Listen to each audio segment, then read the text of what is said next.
नमस्कार, स्वागत बा आप सभी दर्शक लोगन के। आप सब देख रहल बानी भोजपुरी प्लस और हम अमित कुमार स्वागत करत तानी आप सभी दर्शक लोगन के। तो खबर बा हिट मशीन खेसारी लाल यादव जी के एगो नया होली के गाना के बारे में, जो ना के पोस्टर मोशन पोस्टर आ चुकल बा। जी हाँ, रिलीज हो चुकल बा। गाना के नाम रखल गईल बा बैंगन के दाम। जी हाँ, बैंगन के दाम गाना के नाम बा। खेसारी लाल यादव, शिल्पी राज के आवाज़ में आप लोगन के ई गाना सुने की मिली।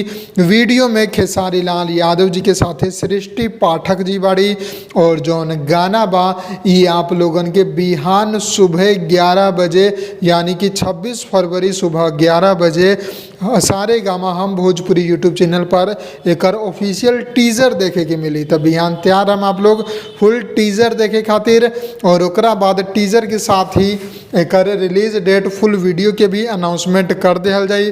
तो आप लोग तैयार रही। अगर ये खबर पसंद आयल बा, पोस्टर पसंद आयल बा, तो ज़्यादा से ज़्यादा शेयर करी, लाइक करी, चैनल के सब्सक्राइब करके बेल आइकन जरूर दबा दी। हम मिलम आप लोगन के अगला वीडियो में।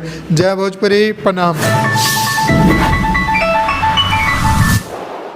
लाल बटन के दबा के अपने के चैनल के सब्सक्राइब कर ली और सभी खबर सबसे पहले देखे खातिर एक घंटे के बटन के भी दबा दी, ताकि जितना भी खबर डालम आप सबसे पहले फ्री में देख लें।